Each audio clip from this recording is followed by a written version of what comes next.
Yeah, so my losses are I lost my dad very young to lung cancer. He was 46, I was only 20.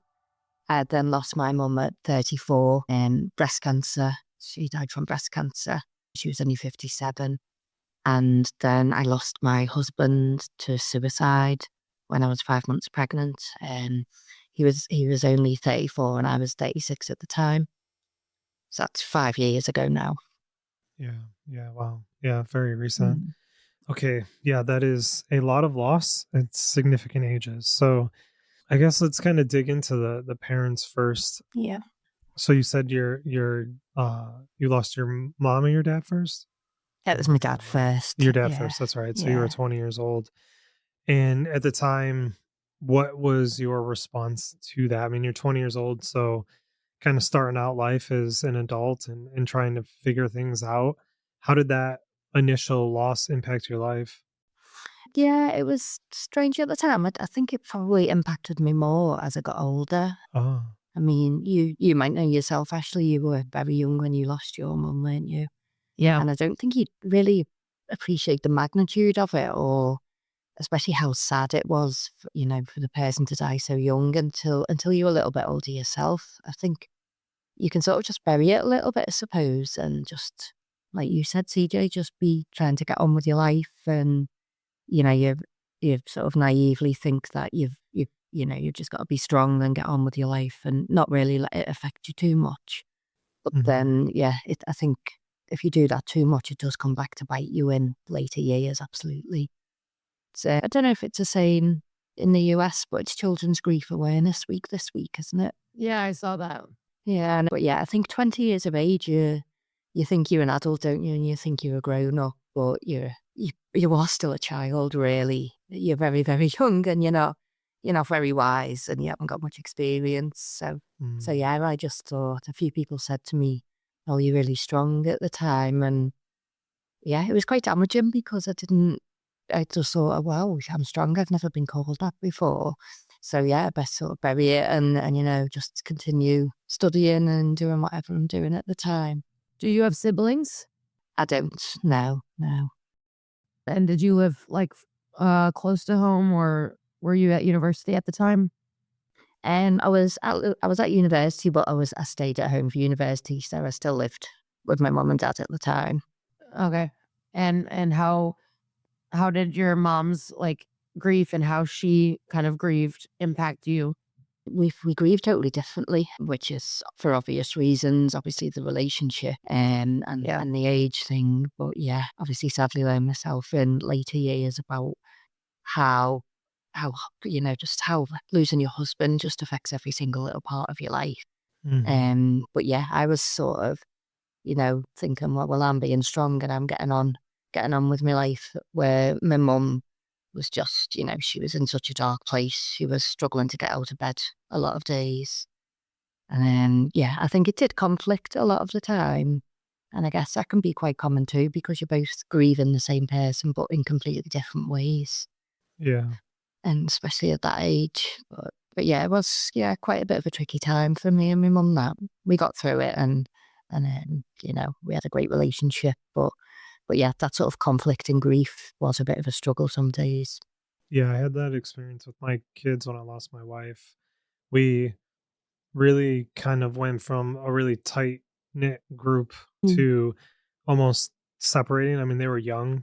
They were pretty young when she Mm. passed, and it took some years for us to kind of start to come back together. It's almost like we all went off and grieved on our own, and we would come together every once in a while. But there was a point when it felt like, oh, we're now the family. We're now a family of four, as opposed to the family of five that we were, and we had to figure kind of that dynamic out.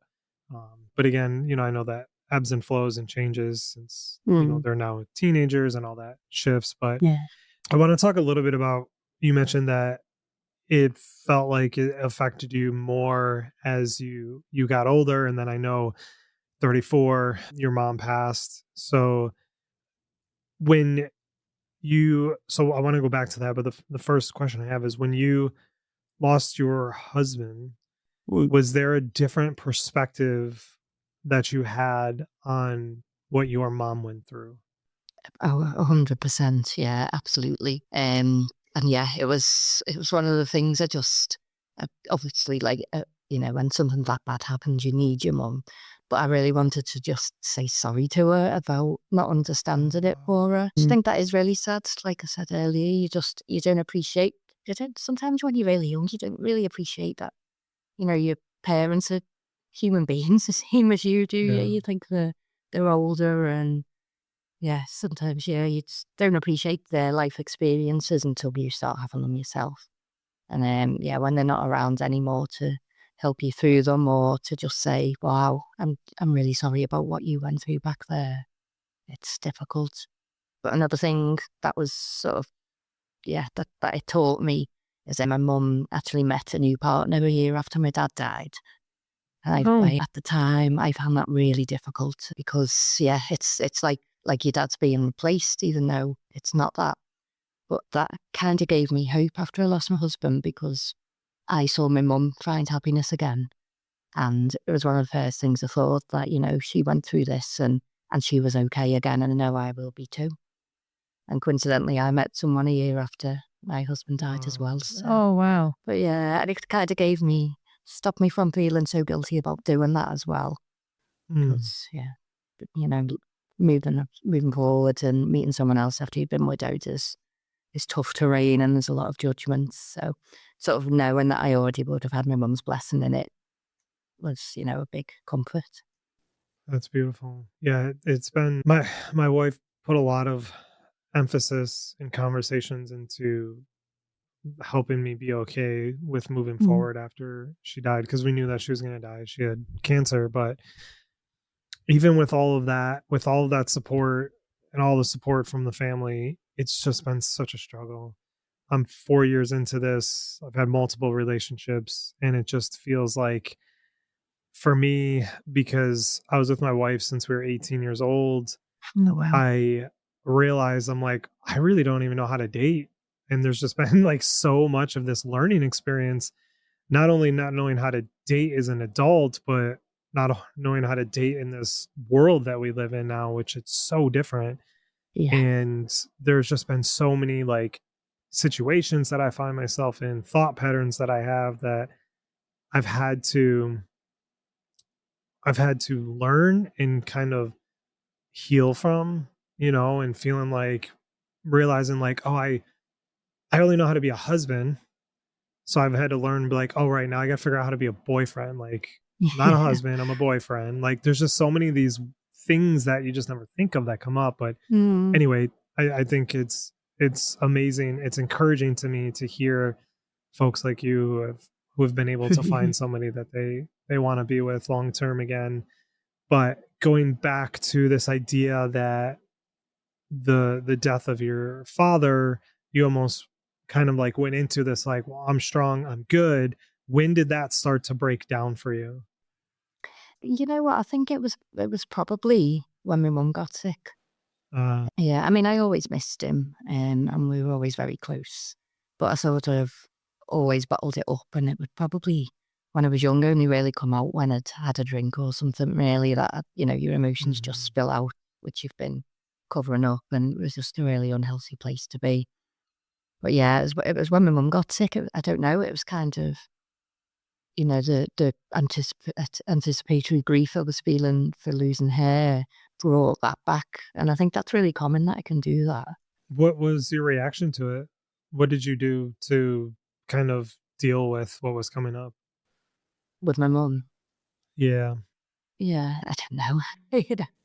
I can't really even remember. It was, I would just try to make the most of all the time that we had together. So she was diagnosed with breast cancer, and then she got the all clear, and she got to sort of ring the bell to signal the end of the treatment. And so there was a lot of hope during those first parts. Like, we knew the treatment could work, and she had one of her breasts removed, lost all her hair, and all the horrible stuff that comes with chemotherapy, which is just awful, isn't it? You just think, like, as a woman, like, your breasts and your hair are just such an integral part of being a woman, and to lose them and watch someone go through that, and I'm sure you know yourself, it just breaks your heart, doesn't it? But yeah, I just loved her as much as I could. And I think as well, because I didn't really get too involved with my dad's appointments and treatments and things. I think I might have been quite shielded from it. But I just made such a big conscious to know absolutely everything that was going on, to be at every Mm. doctor's appointment, and to just know everything about it and do everything I could to support her. But then, cancer did come back and got into her lymph nodes, and it was that sort of day where it's like, the treatment isn't going to do anything. No, how long have we got left conversations? So yeah, all you can do is just try and make as many memories as you can. Yeah. That's what my wife and I did. So she had breast cancer as well. And we actually had a guest on last night who referred to, well, the time when you know that it's terminal, and they referred to it as precious time, where like you want to focus on the love and the connection and the time left as opposed to the appointments and what's happening and all of that. And it really struck me last night, as this Mm, woman was describing it. But yeah, I remember you talked about ringing the bell. It's kind of a small detail, but I remember like my wife getting like so upset at hearing people ringing the bell, because for her there was no bell to ring. Like, mm. not there's she's going to be on treatment until she dies. And I'm kind of interested in that, because I thought that was just a local thing. I didn't know that this was all over the place. Yeah, I know. I wasn't sure if you were going to know what I meant then. Yeah.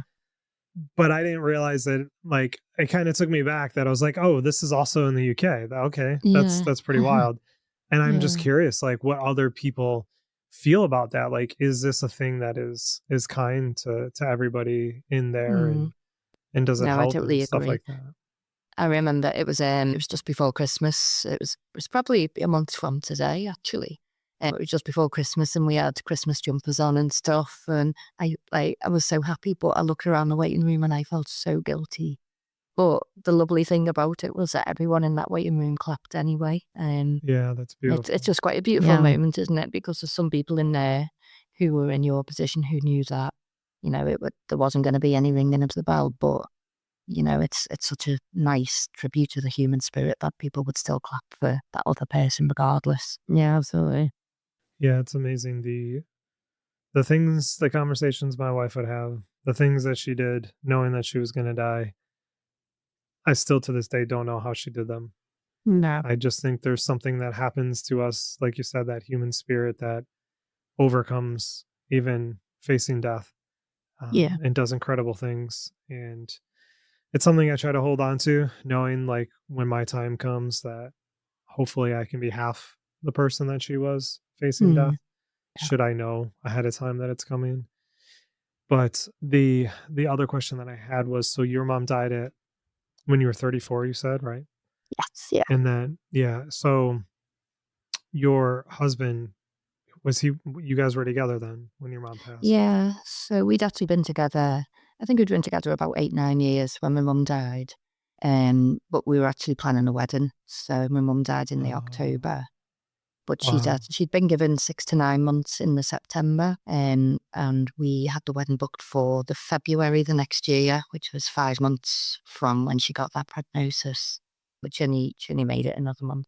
Holy shit. But yeah, I know we were all like, it was like her goal to be at the wedding. Like we went dress shopping and she got her outfit and everything like that, and yeah, it was so hard to then go on and carry on planning that wedding without her there. But yeah, one thing I am a tiny bit grateful for though is that even though she didn't make it to the day, we got to make those memories like dress shopping, and I do take comfort in the fact of knowing that, when she died, she left me in a place where she knew I was about to get married and I was happy and excited for that. So but yeah, it was really sad. And sometimes I'm like, as much as I wanted her there when my husband later died, sometimes I'm just so happy that she was spared having to see me go through that. Yeah, I could see that. Where did you find support then after your husband passed? Mainly friends, yeah, friends. I've got an auntie as well, my mum's sister. She was amazing because it was COVID not long after he died. So me and the baby stayed with her for about 6 months. It was only meant to be a couple of weeks, but as we know, COVID dragged on longer than we thought. But yeah, so she was the biggest support. But mainly friends. I've got such a good group of friends and good network. Because yeah, it was difficult without any siblings as well. One of the worst turns was not long after I had the baby. I was pregnant and I went for an appointment. It was to find out the baby's sex. And I got to the counter of the clinic and I had to fill in the forms as you do. And one of the questions was next of kin. And I didn't have a clue, with no parents, Yeah. no husbands and no siblings. Yeah, so it really just floored me.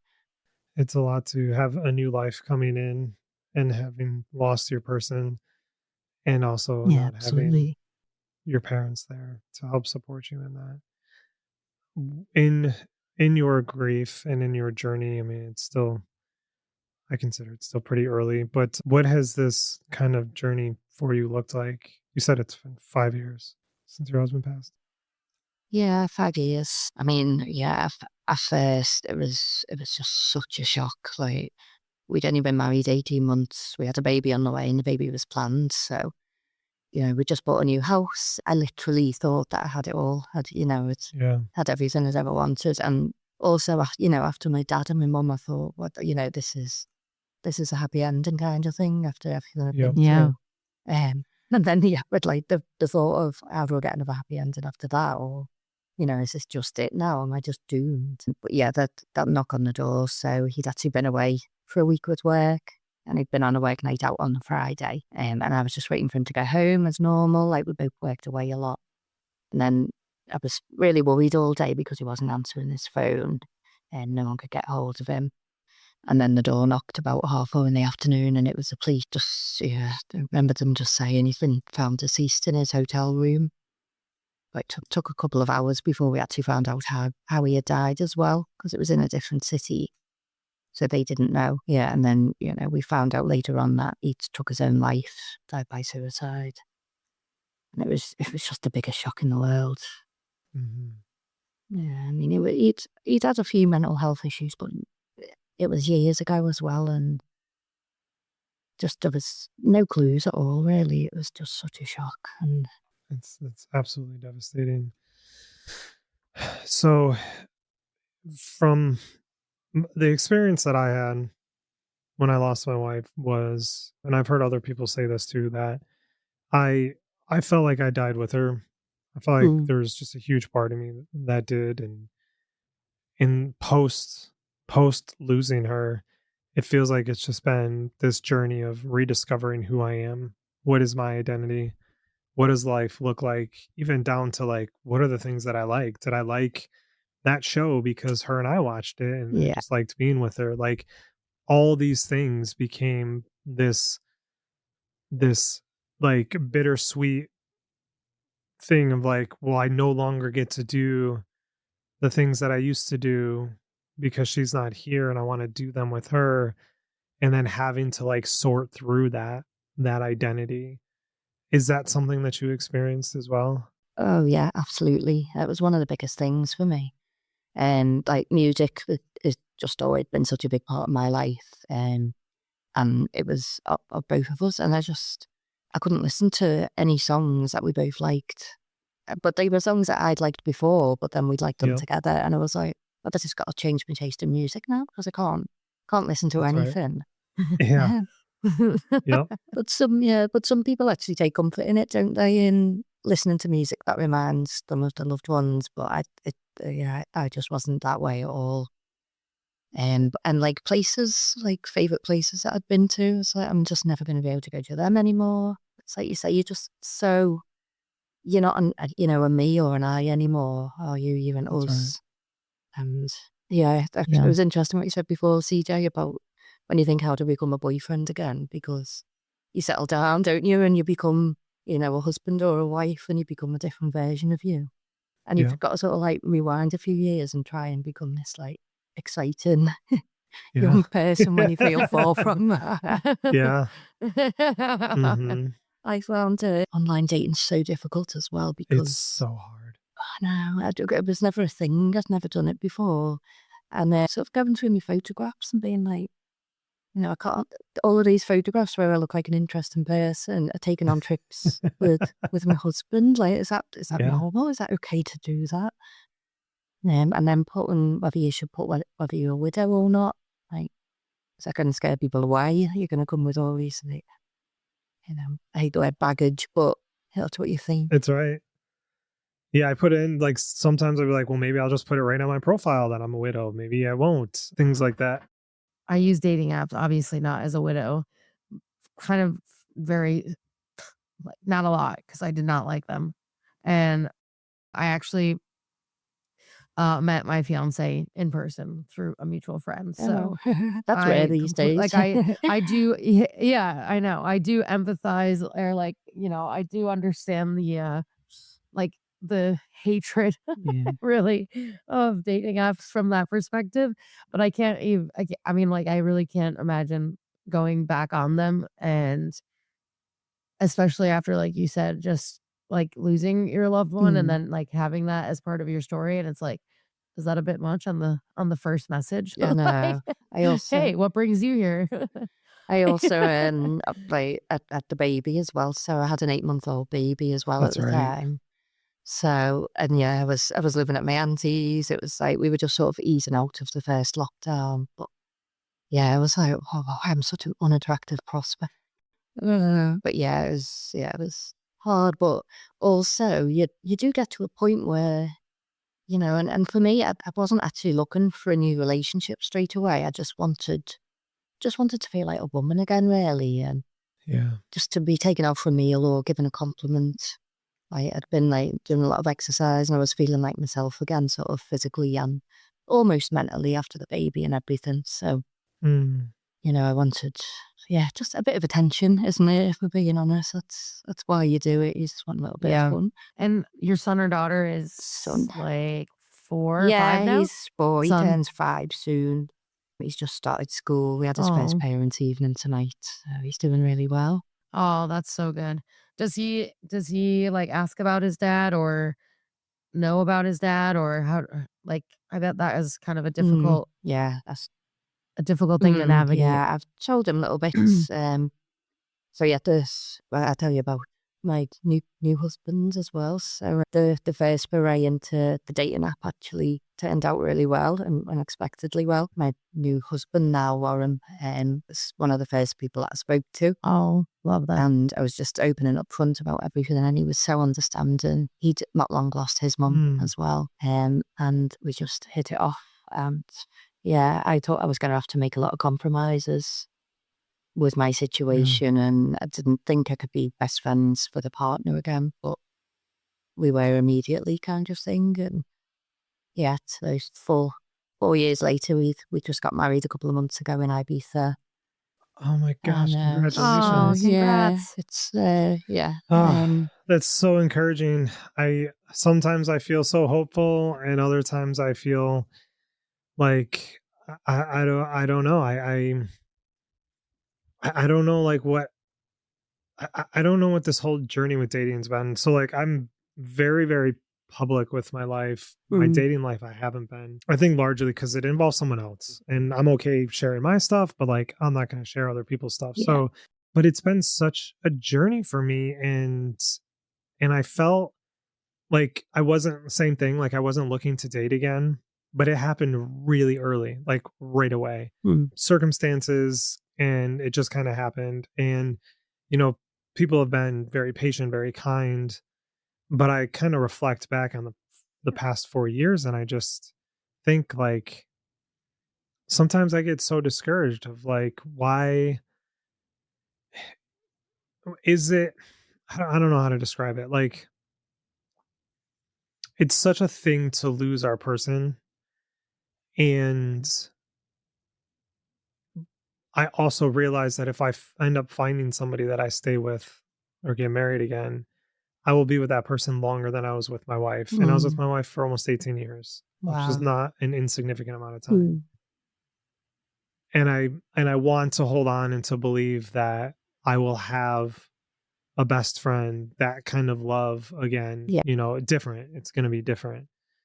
But I like see the things that I struggle, and I see like striking out after striking out after striking out, just like, things just don't work. And I'm just like, what the fuck's going on? Like that hope wavers back and forth, but then like I hear stories, and we've heard so many stories of people who have found that again. And I think it's just the most beautiful thing.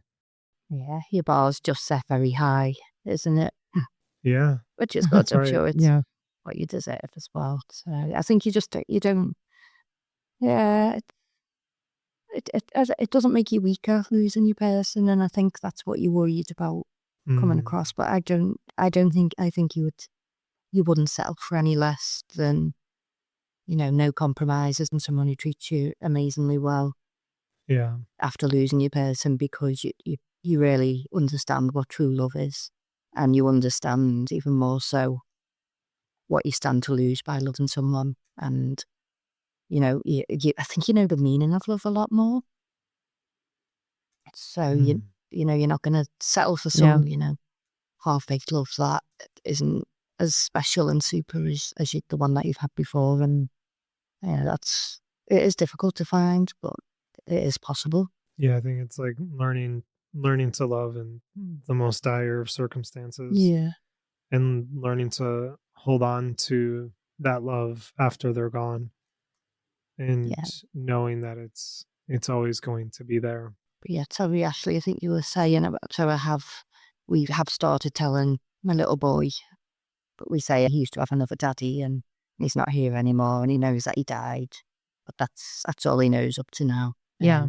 It's a difficult one because I'm obviously going to have to tell him more as he grows up, and it's something I worry about constantly because, with all the mental health stuff around it as well, I worry about, my little boy's mental health, and don't want him to ever feel like he was Yeah. abandoned or anything like that. But yeah, I guess you Mm, just got to sort out with it, haven't you? And just be sensitive and as appropriate to his age as you can with how you talk to him. Yeah, absolutely. Nowadays, I kind of hope that there's things like I think Yeah. like Winston's Wish Yeah. or something is something in the UK, but things out there that can kind of either introduce him to others who experience that, because as sad as it is, I'm sure that there are others, Mm. that had that are in a similar situation. And even for you to have someone to speak to that's gone through that, and shared with more and more as the child gets older, because I mean it really is, it's no matter how an individual passes before a child is born, I feel like that's really hard, because there's like half of your identity that you haven't Mm. been able to Yeah. get to yeah. know. Yeah. I'm still very much in touch with his family and my little boy's grandparents. So he's always going to have that part of his life with him. Yeah. Yeah, that's amazing in itself, because sometimes that Mm. doesn't happen either. Yeah. Yeah, you lose that family connection almost organically. So you were mentioning him feeling abandoned, and I know that my wife didn't have a choice to die. Um, she didn't want cancer. She would have stayed if she could. But I had the question posed to me in therapy just recently, actually, within the past couple months, of the possibility that regardless of how she died, that there still is abandonment, Mm.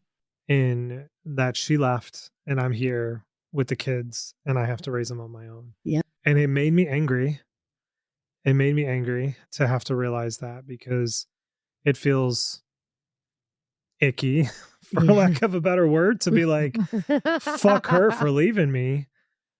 But what I've learned is, or what I'm learning, is that all of this anxiety and sadness that I feel is masking anger. Yeah. And And fear. I have, yeah, yeah, I've just like, I've held it down for 4 years, Mm.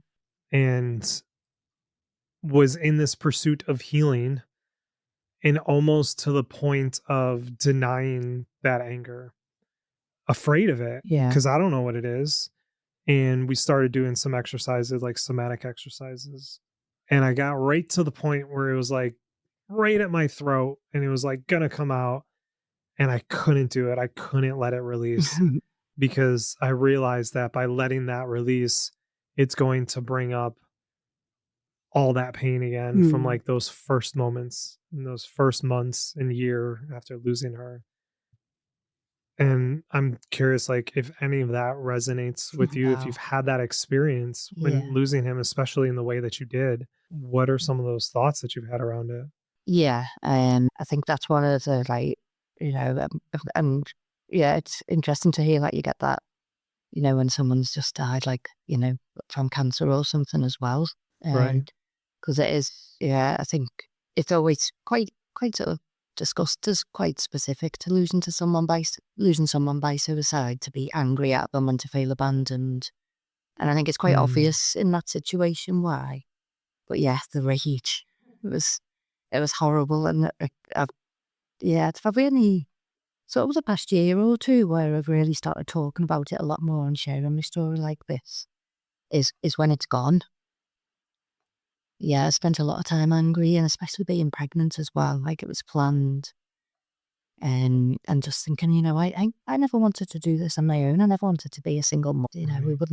I wouldn't have done that. And they just leave it left with so much mess and stuff to sort out. And yeah, Mm, but then, it's just, it's one of the most complicated things of all.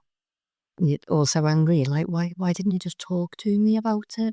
We could have worked through it. Yeah. Yeah, it is. It's really difficult, but then it's hard, isn't it, as well, because everybody's, so sad, and quite rightly so sad about it. And sometimes when someone dies, it can almost become a bit sainted, can't they? And it's difficult to express mm, an anger towards them. Yeah. yeah. Yeah, you get people coming, people that you don't really know, like telling you that he was the best person in the world, and you're just like, he's left me with a baby on my own with all this to deal with, to go through the rest of my life Yeah. alone. Yeah. But yeah, it's totally natural, isn't it? I think we all know, like, any emotion that comes up in grief is completely natural, and you're allowed to feel it. Absolutely. No feeling is wrong. It's just about feeling it and working through what that means for you, or how you can get, I say better, but it just means like feel, I don't know, content Mm. about it, I guess, in a way. Mhm. Yeah, it's if you just keep bottling up. Get to a place of, yeah, exactly. And then that's when you get into, I think, just it doesn't impact anyone else but you when you let that happen, Yeah, when you bottle it up or yeah, exactly. don't talk about it, because you're the one that feels angry and other people don't understand why you're feeling whatever way you are feeling. But I know it's not, I feel like when you say, like, I can't imagine, like, that's a shitty thing to say in this case, but I really, I feel like I would be so Yeah. angry.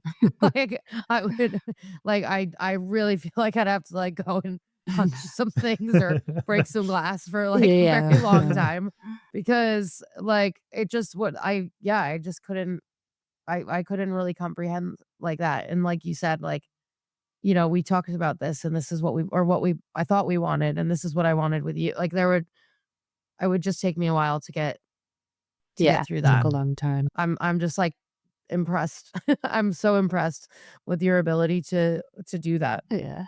honestly. mhm. Yeah, but then, you feel the anger, but then you feel guilty about it too, because you just think, well, where Yeah. must he have Yeah. been in his head to have gone to that place? Yeah. And, he knew what he was leaving me with, but to still be that dog in your head that you just couldn't Mhm. live anyway. Yeah, to think you would be better Mm, off, like, you gotta believe that he was like, "She'll be better yeah, off without me."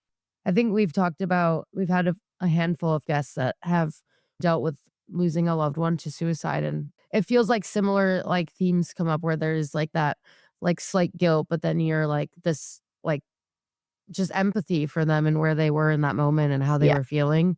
And then, of course, just wanting to fix it and wishing, like, they could have felt like they could have said something so that you could fix just it. going back through every conversation that you can ever remember, looking for clues. Yeah. Yeah, it's hard. Yeah, I was gonna ask if you had that, because as I was listening to you guys talk, I just felt a wave of like I would feel so guilty because I mean I feel guilty and I've like ruminated on conversations and actions that I took with Ariana, but also being on the other side of that where I I had really bad depression and those suicidal ideations, and for me it was very much like what you were saying, Ashley. It was, if I'm gone, my family will be better. I won't Yeah. be a burden anymore, and I'm holding them back is really what the thoughts were. Yeah, I can't imagine having to hold guilt and anger with something as strong as that. I feel like I don't have the right words to say. I don't have the right words.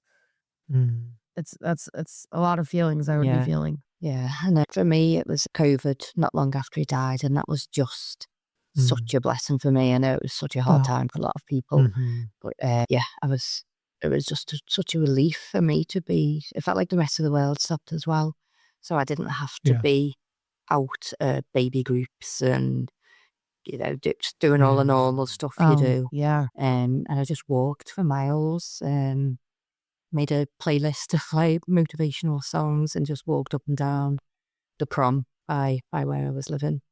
And just for hours every day with the baby in the pram, and that space to just think and be and just go through all of those emotions was so helpful.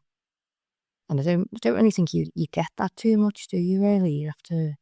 You get so encouraged to get back into life and Yes. socialize and which is good. It's good to have a mix of it, but without any of that pressure. It was so helpful. It was, it's life-saving probably at times. Yeah.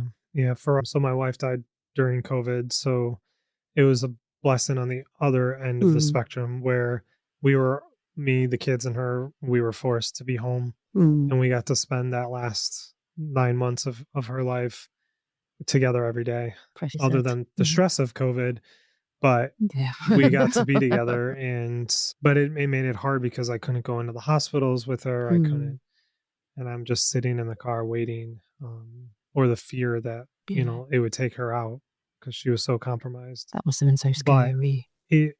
the space that you gave yourself to kind of work through these emotions, I feel, whether it's your demeanor or not, you feel very solid in the experiences that you've had and coming out of them.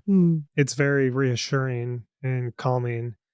And I wanted to acknowledge that and also ask, like, what else have you done? Like, what was that journey like, or is this just who you are? I mean, you've had so much loss at such significant times to be so calm about it and so thoughtful in reflection.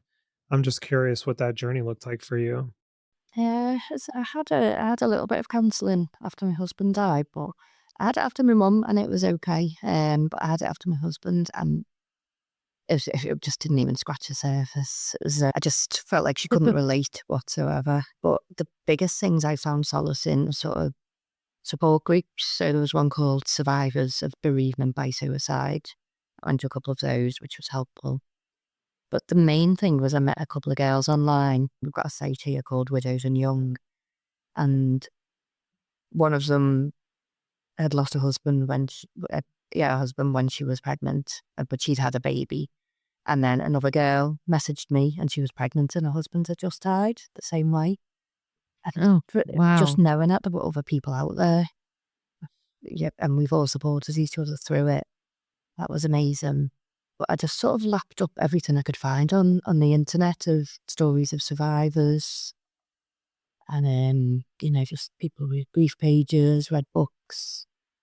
And I found like the books with like a little bit of humour in and things really helped. Like there's one called The Hot Young Widows Club by Nora Yes. McInerney. I was a part of it before it shut down. Were you? But yeah, Yeah. That's I funny. loved her, I still do, but yes, and she was just talking about all the annoying things people do and say, but she was, yeah, it's sort of like really black humor in it, but it helped. Mm-hmm. It really helped. We like that. Yeah. We We like do. that here. Sometimes, do. yeah, just think you've just got to think, oh, this is just ridiculous and just laugh at it, haven't you? Like, me, I do a lot of laughing and crying, but Yeah, we have very dark humor in my household, me and the kids, and it's always jarring if I'm dating somebody too. Like the jokes that me and my kids say once they're around, I'm like, you're gonna have to get used to this, or you're not gonna be able to survive. But yeah, that's amazing. And what has it been like raising your son and having to, well, for a good while to have to raise him on your own? to be honest, I was, again, a blessing of COVID. I was quite fortunate in that I was staying with my auntie, my mum's sister, for a good Mhm. chunk of him being a tiny baby. So the first it was only about 3 or 4 months I was on my own, but if that was in the early days and people were always with me, friends would always be staying. There wasn't that much time that I was on my own, really. And I think because you are so vulnerable when Was that good or bad? mainly good, but I did want to have some space sometimes. I think people, yeah, I think just because of the whole situation and being pregnant or having a new baby, everyone was just terrified to leave me on my own, which is Right. understandable. Yeah, You're I so could see vulnerable, that. aren't you? And I had a C-section as well, so I couldn't really do anything for myself for the Oh, first 6 jeez. weeks, so couldn't really be left on my own that much. Yeah. Well, that's amazing that you had Yeah, people to be there, but I can also see needing like 4 I days Yeah, know. to be exactly. by yourself. It's like, okay, everyone, you can't come Tuesday to Yeah, I Yeah, know. Thursday. seriously. Yeah, you want to at some point just be like, can I do this on my own? What's it going to feel like? So, yeah, eventually I did get a few of those Right. days, but then we went into lockdown, so I moved in with my auntie for 6 months. To again was, yeah, it was great. It was a lovely little time, actually. And then I met Warren, my new husband. So yeah, I didn't really have that much time on as a single mum per se on my own. Yeah. Um, but yeah, that must be so difficult as well, being a single parent, having that responsibility and worrying about always making sure that you're alert and you must never be able to like fully relax. Yeah, I was never attached to my phone until my wife died. And yep, it was always just like I had a very good relationship with it, and it was always about just kind of being here, being present. And now it's next to me all the time Mm. because the kids might have to get in contact with me, you know? Yeah. Yeah, Yeah. see, yeah, So I completely. just felt like Yeah. I can't disconnect because there's nobody else for them to go to. I mean, you know, it's last night we were doing a recording and we finished. I had 14 messages from one of my kids of like, you need to do this. You need to do this. I need you right now. It's an emergency. Like it's just endless. Mm. And the older they get, the more it is, right? Like now I have 3 teenagers or near teenagers, and it's always something, Yeah. and it's always trying to give them rides, make sure they have food, like Mhm. just everything that goes with it. But for me, I had the contrast of I had two people or we had two parents and then we didn't. Yeah. I didn't go into this as a single dad. I had my wife, and for me in the early first couple of years, it was I'm going to be two parents. Mm. I don't care. I'm going to be two parents, and if I don't, then I failed. Obviously, I can't be two parents. And I tried and I burned out. I mean, I Yeah. was sleeping 2 to 4 hours a night for over a year, trying Bingo. to do everything, trying to be everything to them, and try to heal on my own grief. And it's just, I don't know, arrogance. I don't know what it was. The need to feel like I'm enough, the Mm. constant struggle of like, am I good enough? Am I good enough for my kids? So, but yeah, so I think it's an interesting thought experiment for me to think about going into this being a single dad for the first time. I have a friend who lost his wife as she was giving birth. Oh wow. Oh, So he was only ever a single dad. it's And horrible. his son's birthday, is his wife's death anniversary, and I'm just like, how How old is how do the you little how do you boy? reconcile that? How old is he? He, I believe, is a year now. Yeah, Yeah, this was recent. that's so tough for Um, him to find out, isn't it? yeah, yeah, and it's so. I guess the last question I would have for you is: do you feel like having your boy helped, or did it make things harder? So, like, it's something that people, oh, you're so lucky you have your kids, right? Or the opposite. Like, there's always two camps. It's so good you have your kids, or it's so hard. But it's like, for a while, it's like, no, this fucking sucks. I wish that they weren't here because I can't take care of them and I'm dealing with this and I don't want them to live a life without their mom. Mm, But then there are moments, and I think more now as I get space and distance around my grief, where I'm like, no, I do think that they helped me because they're the ones that I got out of bed for. And then, like, so much so that I didn't even realize I was depressed. And I know that sounds really fucking absurd, but to me, literally the past 4 years, I'm like, oh, I'm just really anxious. yeah. I have health anxiety because everything my wife went through, and then my son had a tumor after she died, and all this stuff. And I'm like, I'm just anxious. I'm not sad, or depressed, I should say, rather, because depression's not sadness. And I think that because I had to be everything for Mm, them, it's forced me to mask the symptoms of depression. yeah. Because I think, given to my own vices, I would probably just stay in bed all the time Yeah. and not and couldn't deal. But anyways, so I guess, like, it's been this, like, journey for me of, have the kids helped me or have they not? And I'm curious, like, how you feel about that with your son. Yeah, exactly the same. So, I mean, at first, being pregnant was the worst thing about it for me Uh, because I felt so trapped. I thought, I can't just like, I'm always going to be sort of, stuck with that time and all that trauma and Right. stuff. And Yeah. like at the time, all I wanted to do really was just be like, right, I'm gonna go and get a flight to Bali or something. I'm just gonna find myself and just, I've got no sort of close family anymore, so I could just go and do whatever I wanted. But I was like, no, I'm stuck here. I can't have a drink. I can't do anything. And and people were always saying to me, oh, like, you need to stay strong for the baby. You need to stay calm for the baby. And you're like, why are you putting that pressure on me? I'm sure you've had that said to you about your children as well. But now, looking back, like, it's probably saved my life, my little boy, because, I would have been very reckless with, drinking or, I don't think I would have looked after my health whatsoever at that time because, kind of felt like I would have felt like I had nothing to lose, really. Mm-hmm. But yeah, I had to keep eating, I had to keep sleeping, I had to look after myself and take care of the baby. But yeah, I don't know what could have happened. I didn't really consider suicide myself totally, but it did cross my mind, as in I just need to stop feeling this way. But I was like, well, I'm not going to do that to my son as well. And I wouldn't have done it to any of my family after experiencing Yeah. how bad it feels. But still, you don't know if if I would have had a few too many drinks and had that thought, could it have been a different scenario? Who knows? But yeah, one day I'm going to get, amongst all the bad things I have to tell him, I'm going to tell him that he saved my life one day, and it's going to be a lovely thing to tell him. Mm. So yeah, I think, yeah, he reminds me of his biological dad in a lot of things, and I used to find that difficult, but now it brings me so much joy, because, he was a great person.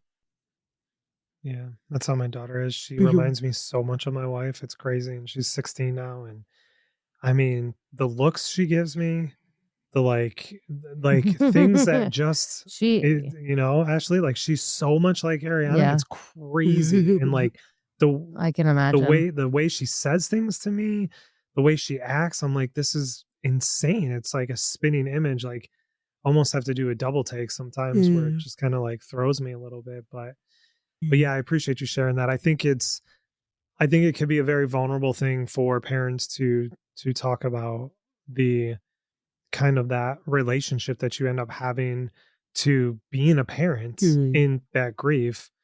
And I I really want to find good language for us to talk with those who are going through those heavy, heavy days of grief Mm. with their children, as opposed to, oh, they're going to save your life, or like these things that don't help in the moment, Yeah. right? Like, regardless if it's true or not, they don't help. And we need to like acknowledge the situation and just acknowledge of some of those thoughts and feelings that we might have, and let it be what it needs to be. Yeah. Yeah. Like, at least is one of the worst things people say, isn't it? Mm. Yeah. Interesting you say that. That came up last night, Oh, really? in our recording, where, what did she say, Ashley? So at least is, it always brings judgment to us and to others, right? I think that's what she was saying. Yeah. At least and should are no words. Yeah. Yeah. Mine was always, at least you have the baby. But when I was having those feelings of being trapped, it's like, yeah, it sounds on paper like, it makes it worse, Yep. doesn't it? But in the end, it didn't. Yeah. I've heard of people, who've experienced like baby loss, but they've got other children, and someone will say to them, "Well, at least you've got your other child." You think, you can't Yes. say that. Yes. That's horrendous. Yep. At least you're young. I think it's people that just don't know No. what to say, and you're like, if you just said nothing, it would be better. Just say, I'm sorry. Yeah, just be like, exactly. In that case, I'm happy with you saying Yeah. I'm sorry. Yeah. Yeah. Like, like I get it. I mean, you didn't kill them, but I don't know why you're Mhm. sorry. But it's better than being like, at least you have your dad. Like, okay, great. Yeah. I want both my fucking parents, bro. Yeah, it's so bizarre. And like, I think a beautiful example of how we react to these things is like what you were saying earlier, Ashley, of like, just say, I don't know what to say. Yeah. That statement, to me, if somebody came up to me and was like, hey man, I just don't know what to say, that makes me feel seen. Yeah, And absolutely. that makes me feel cared for more than any type of language that anybody could use. That's it. Yeah. And that's because that's the truth. Yeah, you don't have to make it better, or don't have to try to make it better.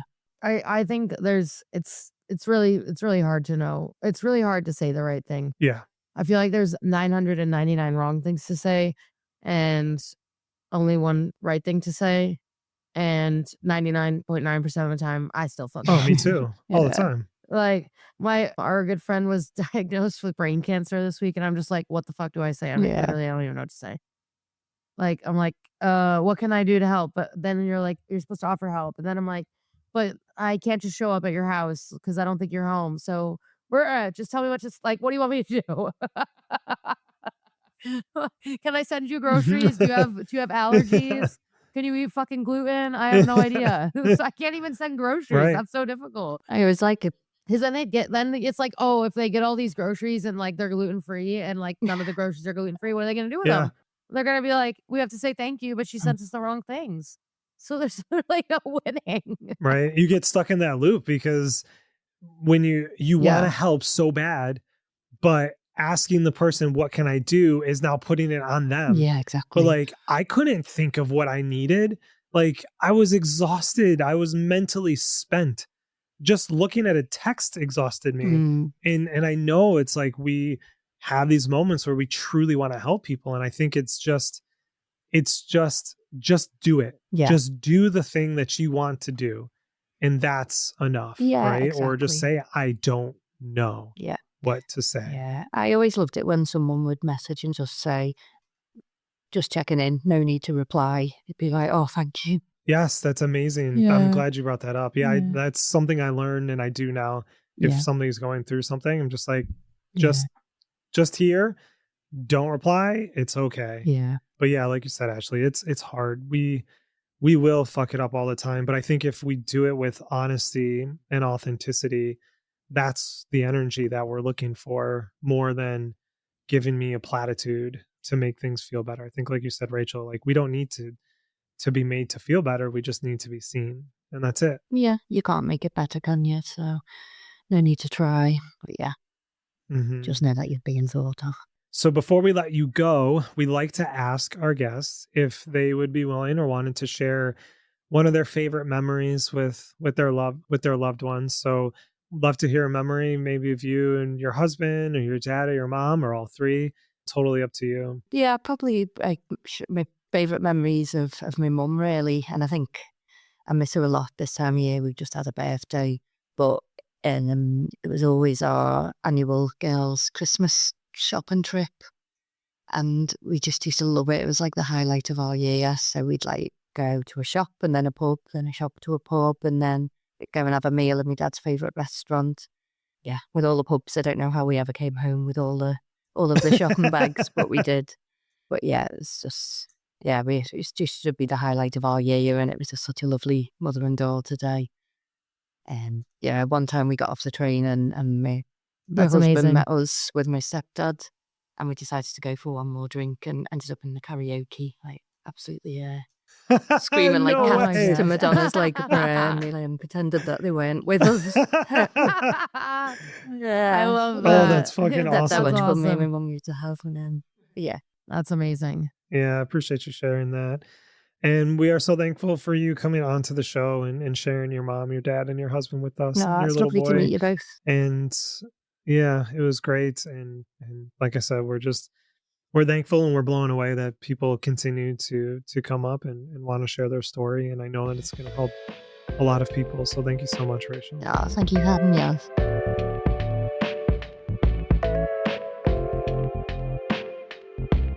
Thank you for listening to this episode of The Day After. You can find this podcast and more at our website at www.thedayafter.com. If you enjoyed this episode, we'd really appreciate if you could take a moment to leave us a review wherever you listen to your podcasts.